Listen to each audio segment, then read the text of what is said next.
सज्जन उन 2 अरब वर्षों तक के लिए जिनको अन्यान प्रकार की दुनियों में जाना हो, नरक में जाना हो, अनेक प्रकार के दुख भोगना हो, वो ईश्वर परमात्मा की भक्ति नहीं करे।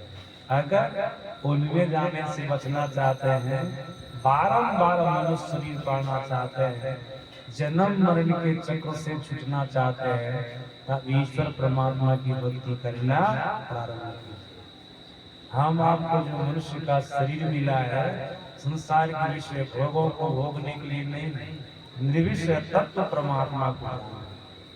सज्जना, पक्षीराज गुरु जी को कहा, सुन जी महाराज ने मनुष्य शरीर की विशेषता बतलाए,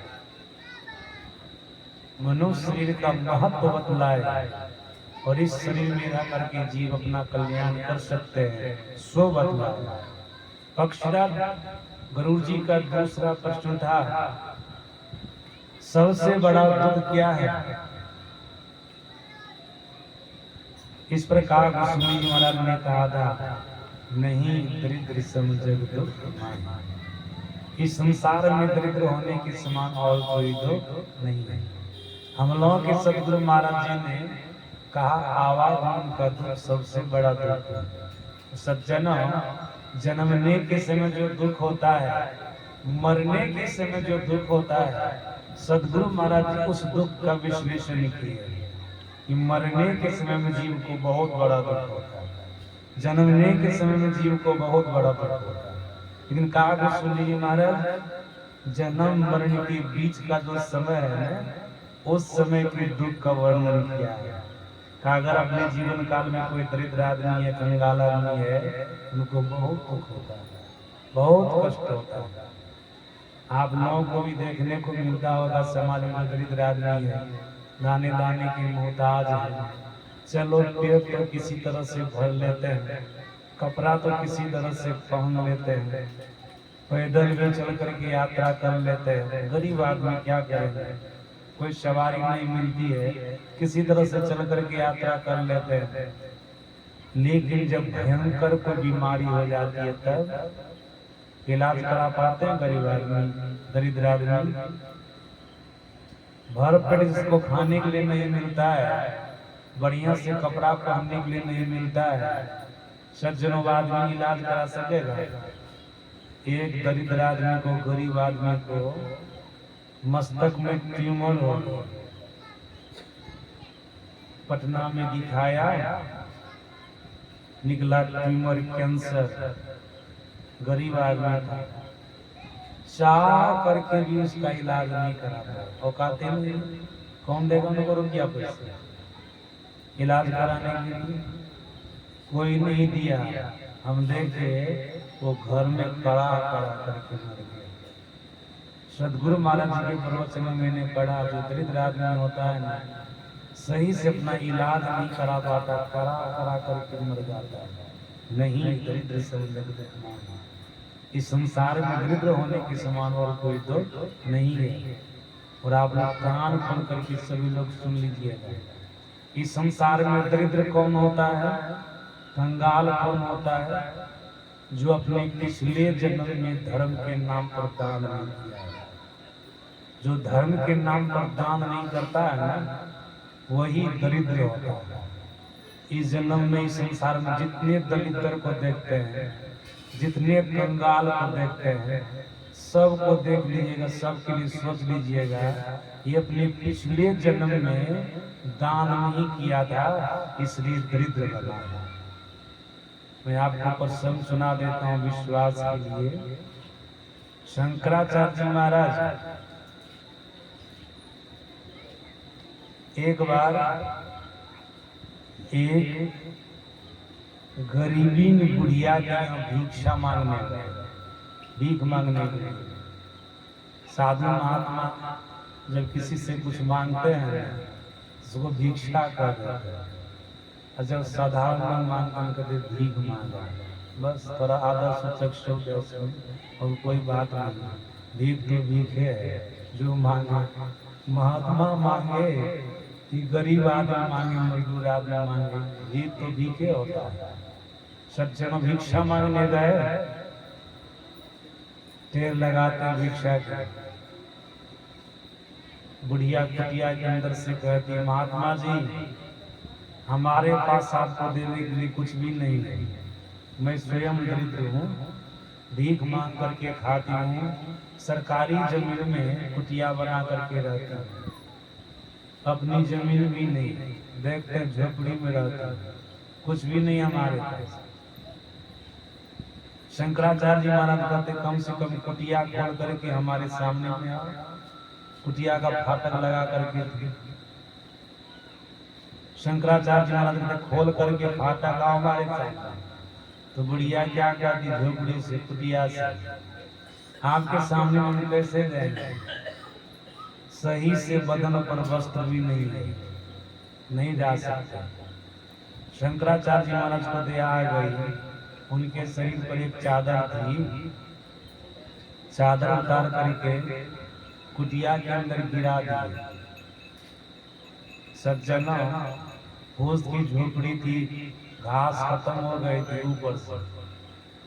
देखते हैं जल्दी छौनी नहीं कर पाते हैं लोग, घर का जो फूस का घर बनाते हैं तो घास हट जाती है ना कहीं कहीं ठाठ हाथ से, वैसे हटी हुई थी घास, उसी हो करके चादर गिरा दिया थे नीचे।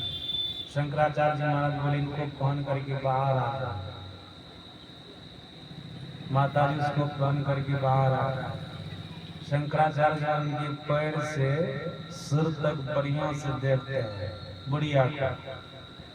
जब पेट के पास उनकी दृष्टि गई नहीं, देखते क्या है, भूख के मारे बुढ़िया का पेट पीठ में सट गया है। दया शंकराचार्य जी उसी समय माता लक्ष्मी का स्तवन करते, स्तुति करते, माता लक्ष्मी तुरंत प्रकट, क्योंकि शंकराचार्य का साधारण पुरुष नहीं थे, भगवान शंकर के अवतार थे। हम लोग दिन रात स्तुति करते तभी गुरु महाराज जी प्रकट नहीं होते। सज्जनों, शंकराचार्य जी महाराज की तरफ प्रेम होगा, वैसे महापुरुष हो जाएंगे तो हम गुरु महाराज जल्दी प्रकट हो जाएंगे। वैसे तो है नहीं, क्या प्रकट होगा, लेकिन सदगुरु महाराज की कृपा होगी, स्तुति करते रहेंगे तो वैसा पुण्य भी होगा, वैसे हो भी जाएंगे, वैसे हो भी जाएंगे, गुरु महाराज प्रकट होंगे। बहुत ऐसे भक्त भी हैं गुरु महाराज जी के, पुकारते हैं तो गुरु महाराज जी प्रकट हो जाते हैं। सदगुरु महाराज जी आप लोग कभी सुने होंगे, स्मरण में आ जाएगा।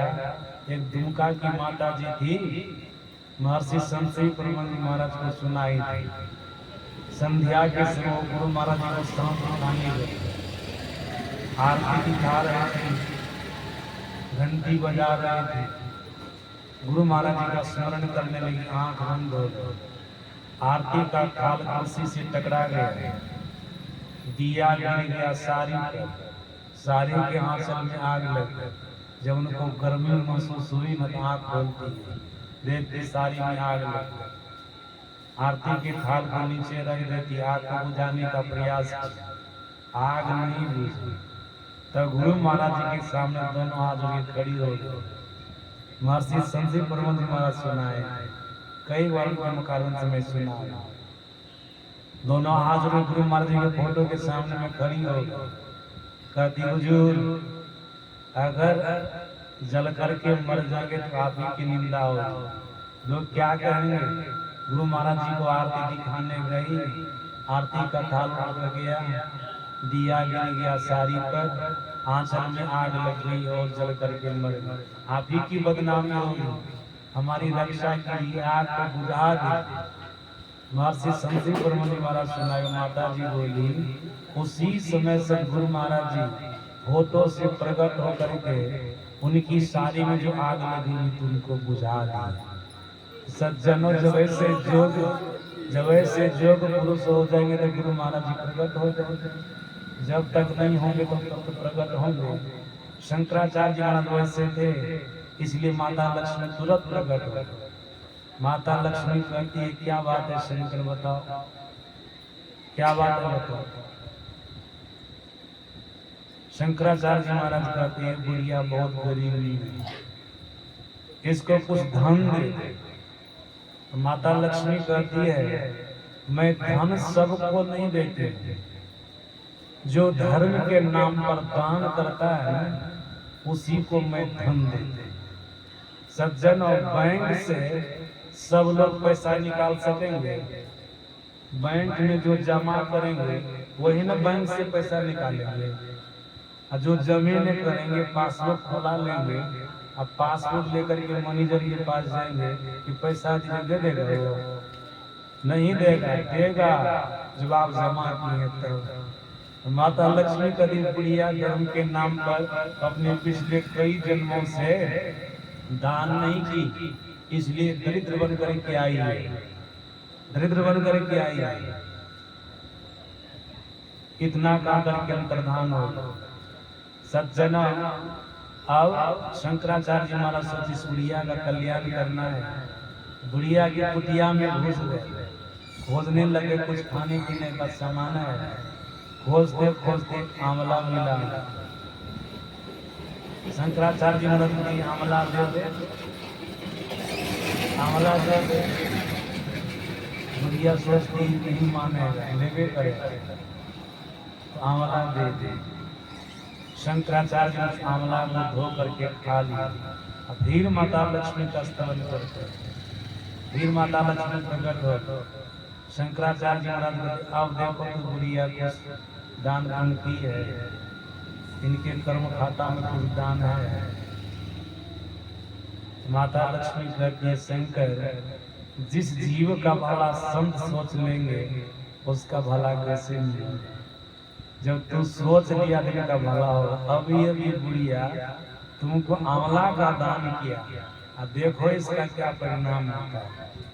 सज्जनों, याद रखिएगा, प्रसंग में आया आंवला के समान समान सोने की वर्षा माता लक्ष्मी उस बुढ़िया की कुटिया के छप्पड़ पर, उनके आंगन में, उनके अगल बगल में। जैसे बरसात के समय आकाश से पत्थर गिरता है, पत्थर का पठार लग जाता है, वैसे बुढ़िया के छप्पर पर आंगन में, घर के अगल बगल में सोना का पठार लग गया। अब कमी रही ये आंवला। सज्जनों में ये दिखा रहा था, इस संसार में दरिद्र वही होता है जो धर्म के नाम पर दान नहीं करता। आज संसार में जितने धनवान है, अपने पिछले जन्म में धर्म के नाम पर दान किया था, इसलिए धनवान है। आज संसार में जितने गरीब है, निर्धन है, धर्म के नाम पर दान नहीं किया था, इसलिए निर्धन है, गरीब है। और काग सुनी जी महाराज कहते हैं कि संसार में गरीब के समान, निर्धन के समान और कोई दुख नहीं है। नहीं दरिद्र सम जग दुख मान। सज्जन, आप लोग तो सुना ही दिए फिल्म और सब बात, तब भी मैं आप लोगों को थोड़ा सा सुना दिया, समय बहुत ज्यादा हो गया। अब कल दोनों पाली का सत्संग है, उसमें आप लोग विशेष रूप से आइए और विशेष बात में बताऊंगा। आज कृपा घाट से चल करके हम मधेपुरा जिला और सुपौल जिला के बॉर्डर पर गया, वहां जाकर के लगभग 1.5 घंटा प्रवचन किया, फिर खाए और वहां से चले। संजोग देखिए, आज जाते समय भी गाड़ी का चक्का पंक्चर हो गया, और उधर से आते समय भी गाड़ी का चक्का पंक्चर हो गया। संजोग है, इसलिए आने में विलम्ब हुआ, नहीं तो हम समय पर आ जाते। और थोड़ा सा भी आराम नहीं, गला भी फंसा हुआ, परेशान। तब भी मैं आप लोगों को थोड़ा सा सुनाया। कागसूरी जी महाराज से जो पक्षीराज गुरु जी ने 7 प्रकार के प्रश्नों को किया था, उसमें से 2 प्रश्न का उत्तर, उसकी थोड़ी सी व्याख्या आप लोगों को सुनाया।